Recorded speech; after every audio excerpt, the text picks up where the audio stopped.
ప్రేమ అధికారం ముందు మమకారం తగ్గిపోయినా ఏం జరిగిందో నేను అడుగుతా ఉన్నా.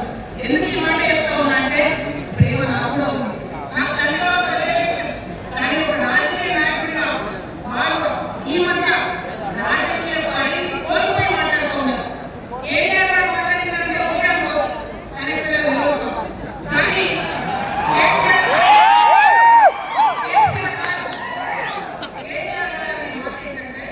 ప్రజల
అంశాల కోసం ఇప్పుడు కొట్లాడడం, రేపు ప్రభుత్వంలోకి వచ్చిన తర్వాత మన ప్రజలకు చేద్దాం.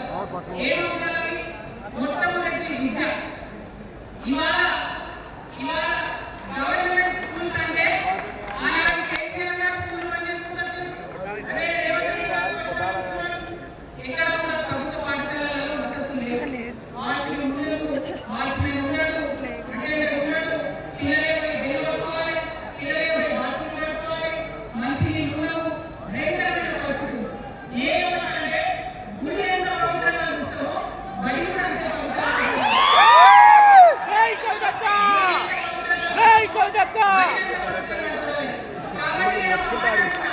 ప్రతి ఊళ్ళో ఒక బడి ఉండాలి, ప్రతి తరగతి ఒక టీచర్ ఉండాలి, ప్రతి ఊళ్ళో ఒక బడి ఉండాలి, ప్రతి తరగతిలో ఒక టీచర్ ఉండాలి. ఖచ్చితంగా ఇక్కడ జరిగినట్లయితే ప్రభుత్వ పాఠశాల మంచి అయితే మన పేద మధ్యతరగతి ఆడపిల్లలు మాత్రమే ఉన్నారని అనుకుంటున్నారు. దగ్గరికి ఎలా పడతా దారి వద్దు గట్టిగా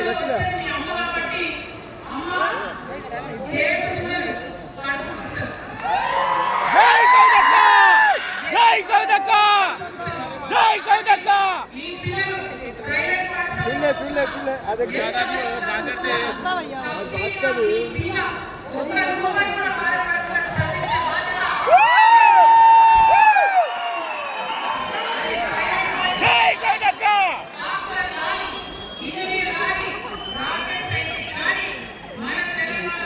లేడీస్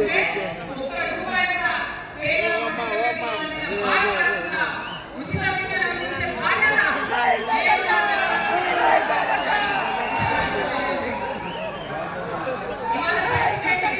యూనివర్సిటీలో ఉన్న పిల్లలు అందరికీ తెలంగాణ రాకపోతే నేను చూసిన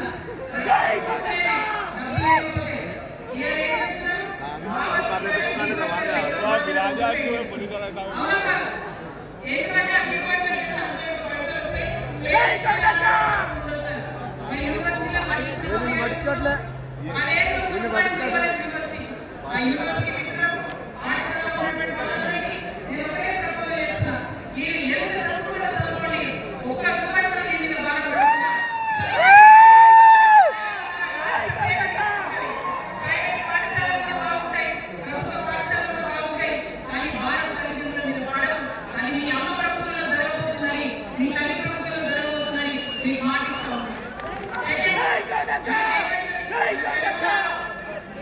నోరిపోతున్నాడు ఆయన ఎందుకట్లా పోతున్నాడు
అసలు నాకు మాట తెలియదు కదా.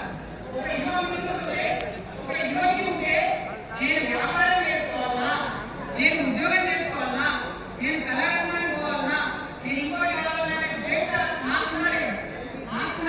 కానీ ప్రభుత్వం ఏంటంటే నువ్వు ఉద్యోగం చేయి, నేను కూడా ఉద్యోగం చేయి, మానసిక వర్తే బతుకనేటటువంటి కండిషనింగ్ చేస్తూ ఉంటాయి. ఇప్పుడు చాలా మంది యూత్ నేను మాట్లాడాను, నాకు ఒక మాట చెప్తా ఉన్నారు, అక్క మా పరిస్థితి ఎంత ఘోరం ఉందంటే బయట ఉద్యోగం దొరికితే చదువుకున్న చదువుకి మా అమ్మ సెల్ఫ్ హెల్ప్ గ్రూప్ లో ఉండి ఆమె 2 లక్షల రూపాయలు తీసుకొచ్చి ఇస్తే నేను వాడిని కొనుక్కోవాలి, ఆమె 3 లక్షల రూపాయలు తీసుకొచ్చి నాకు ఇస్తే నేను ఆటో కొనుక్కొని నడుపుకోవాలి. వయసు వచ్చిన కొడుకుని, వయసు వచ్చిన బిడ్డని తల్లి దగ్గర చేయాలంటే చేసి ఆపాలంటే నా మోసం తీసుకుని ఆపాలి అనేక మంది చెప్పి. అందుకే నేను చెప్తా ఉన్నా, ఉపాధి అంటే కేవలం ఉద్యోగం కాదు.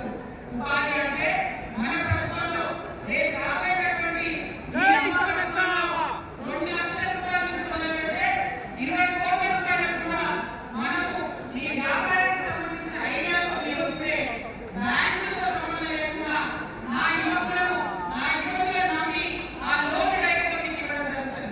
ఎందుకోసం మాట్లాడుకోవాలంటే మన తెలంగాణ బిడ్డలకు మంచి సృజనాత్మకత, ఆలోచించే శక్తి, కష్టపడే తత్వం, ఇవన్నీ కూడా మంచి వ్యాపారవేత్తలకు ఉండేటటువంటి లక్షణాలు. కానీ వచ్చినటువంటి ఏ ప్రభుత్వాలన్నా మనకు చేయగలిగే ఖచ్చితంగా నా యూత్ నేను నమ్మాలనుకుంటున్నా, నా యూత్ నేను డబ్బులు ఇవ్వాలనుకుంటున్నా, వాళ్ళ చేతిలో డబ్బులు పెట్టి వాళ్ళు ఇంకెంత సంపాదన మన తెలంగాణ రాష్ట్రానికి ఇస్తారో చూడాలని నేను అనుకుంటున్నా. యూత్ ఎంపవర్మెంట్ గ్రూప్స్ తయారు చేస్తాం. 2 lakhs to 20 crores వరకు డైరెక్ట్ గా గవర్నమెంట్ ఉండి మీకు లోన్స్ ఇస్తాం. మరి ఉద్యోగాలు చేయాలనుకునే యూత్ ఉంటే నేను ఒక శుభవార్త చెప్తాను. బాగా చెప్పినాం, ఈ నేను స్టడీ ఎప్పుడు చెప్ప ఆడవాళ్ళకు మీద అసలే చెప్ప. నేను స్టడీ చేసిన వాళ్ళకి ఏంటంటే ఎవరైతే ఉద్యోగం చేయాలని యూత్ వాళ్ళకి మొదటి సంవత్సరం గవర్నమెంట్ వచ్చినాక 4 లక్షల ఉద్యోగాలు ఒకటేసారి. ఇది నా మాట, ఇది నా మాట. నేను మళ్ళీ మీకు ఎందుకు చెప్తా ఉన్నా ఈ మాట అంటే, నేను తల్లిని, నేను జేబు చూడా ఎంత ఖర్చు అవుతుంది, ఎంత జీతమైన చూడా, నా కొడుకు కడుపులో ఉన్న బాధను, వారి ఆత్మగౌరవాన్ని, నా బిడ్డ బాధను, ఆమె చదువుకున్న చదువుకి కావాల్సిన ఉద్యోగాన్ని దాన్నే చూస్తా. కాబట్టి మొదటి సంవత్సరమే 4 లక్షల ఉద్యోగాలు ఇస్తాం. మరి మన ఉద్యోగకారులు ఇంతమంది వాళ్ళ వయసుని, వాళ్ళ యవ్వనాన్ని, వాళ్ళు సంపాదించుకునేటటువంటి మొత్తం వయసుని కూడా ఉద్యోగానికి 4 లక్షలు. కాబట్టి నేను ఉద్యోగకారుల కోసం ప్రత్యేకించి జూన్ 2, 2014 వరకు కట్ ఆఫ్ డేట్ పెట్టుకొని ఆనాటి ఉద్యోగకారులకి 1 లక్ష ఉద్యోగాలు, సూపర్ హ్యూమనరీ జాబ్స్ క్రియేట్ చేయడం కూడా ఈ సందర్భంగా తెలియజేస్తున్నాను. అంటే ఇవన్నీ తెలంగాణ ఉద్యమంలో, తెలంగాణ రాష్ట్ర సాధనలో నేను చేసిన ప్రయత్నానికి మీ రుణం తీర్చుకోవడానికి నేను చేస్తున్న ఈ ప్రయత్నం అని చెప్పి ఈ సందర్భంగా తెలియజేస్తా ఉన్నాను. మరి ఐదవ అంశం, ఆఖరి అంశం, అతి ముఖ్యమైనటువంటి అంశం సామాజిక న్యాయం. సామాజిక న్యాయం తెలంగాణ సాధించాల్సిందే. మన ఎస్సీ మిత్రులకు, ఎస్టీ మిత్రులకు, అగ్రవర్ణాల్లో ఉన్నటువంటి పేదవారికి, బీసీలకు అందరికీ న్యాయం జరగాలి. మా మైనారిటీ సోదరులు, మా ముస్లిమ్స్ కావచ్చు, క్రిస్టియన్స్ కావచ్చు, సిక్కులు కావచ్చు, అందరికీ కూడా న్యాయం జరగాలి. మరి బీఆర్ఎస్ లో మనం చూసినాం, ముస్లిమ్స్ కోసం थोड़े देर दूर बात करते आपसे मीठी मीठी बातें बोलिए, सोबत करने के को सोना डिस्ट्रिक्ट को बोले, आप 2 बार सोबत कर लिए, तालीम का एक छोटा सा रोशनी आपको दिखाए, लेकिन रोजगार आपसे दूर रखे. जो 12% रिजर्वेशन का बात हुआ था उसके ऊपर कुछ भी अमलावरी नहीं हुआ. और जो माइनॉरिटी फाइनेंस कॉर्पोरेशन का पहले लोन मिलते थे 10 साल के बीआरएस में कितने लोन मिले, अब 2 साल के कांग्रेस में कितने लोन मिले, अब एक बार देखो. सारे लोग तो बातें बोलोगे लेकिन काम कोई नहीं कर रहा है. आपकी बेटी है, बेटी हूँ मैं, ये धरती का कर्ज उतारने के लिए मैं आपको पार्टियों के सामने लेके आई हूँ. आपसे मैं गुजारिश करती हूँ, मेरे साथ